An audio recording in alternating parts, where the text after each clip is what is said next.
How's it? This is Dominic Oliver, and you're watching Joburg Today. Today we explore the city's Department of Development Planning, and the woman at the helm of that is MMC Belinda Echozonjuku. The next insert details the latest from her department.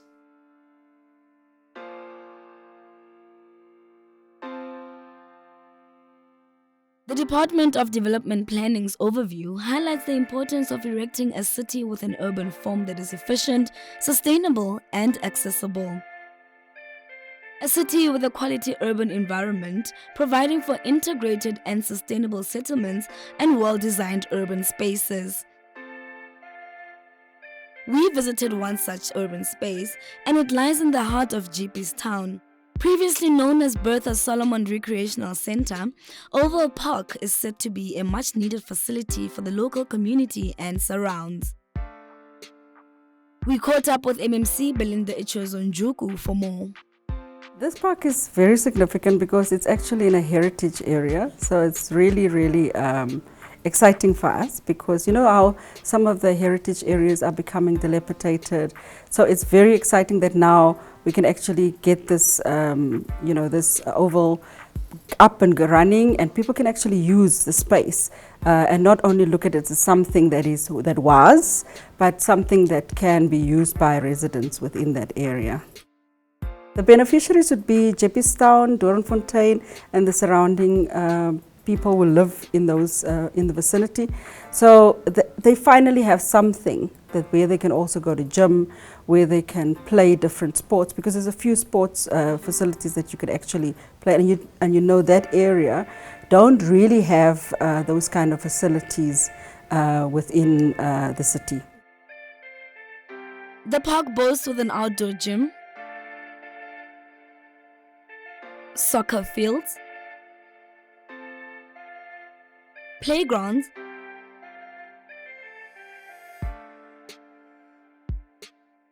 and a community vegetable garden, amongst other things. Sports promote social cohesion. So the more people are together, and I suspect the current climate in the country, where we have all these issues with different communities not able to get along, where people are fighting for jobs, where children are getting involved with a whole lot of things, drugs and other things. This facility is very significant, because in an area where there's a lot of poverty, people from different cultures, cultural backgrounds, people from different countries, for this facility to be there, it will help with that social cohesion and also promote fitness, promote wellness, and which is very good.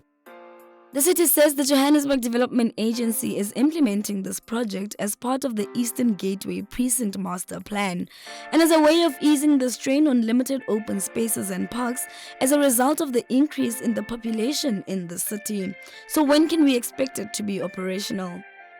Because they are still finishing up a few things, it will be soon, but the exact date, we don't want to give the date just yet, because we don't want to raise expectations when there are still some issues that need to be finalized. Yeah. What I love about this project, as with any JDA project, obviously as the new mayoral committee, we want an inclusive city, and this is what the JDA projects do. All of our projects is to promote inclusivity, so everybody feel that they can live, work and play in the same area.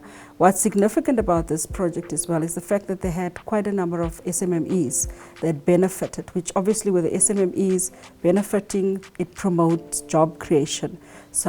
And it's for the surrounding community that would benefit. So that's what I'm very excited about. Not only that the heritage part of it is being restored for people to use, but at the same time that there's a benefit for the people to get jobs within that community. And exactly how much was spent on this project? Approximately 15 million at this stage, and obviously there's still some small touches that need to change, so it might be just a little bit over, but at this stage it's about 15 million. The MMC says she encourages public participation in order for residents to have an input and influence policy on exactly how they want their city to look like. The Spatial Development Framework is up for public participation. So places like open spaces, the Spatial Development Framework helps people to tell the city and guide the city and how they would like to see what their neighborhoods look like, what the city looks like, because obviously there's an increase in population, but there must be a plan so all the developments and all the densification is done in an orderly manner. And this is one of the projects, obviously we know, but it's all built around the Spatial Development Framework. And that is why I also want to encourage residents that now that the Spatial Development Framework, which is reviewed every 5 years, is up for review at the moment. And it is very important that people actually comment on what they would like to see their neighborhood, their city look like. And that closes on the 22nd of April. So it's important that people start talking, engaging us, and find out what they would like to see so it can be budgeted for adequately. People don't know what development planning is doing, what actually is the mandate of the department. So we're going to open up a lot. You'll see a lot more short videos, you'll see a lot more information about land use, what you can, what you cannot do.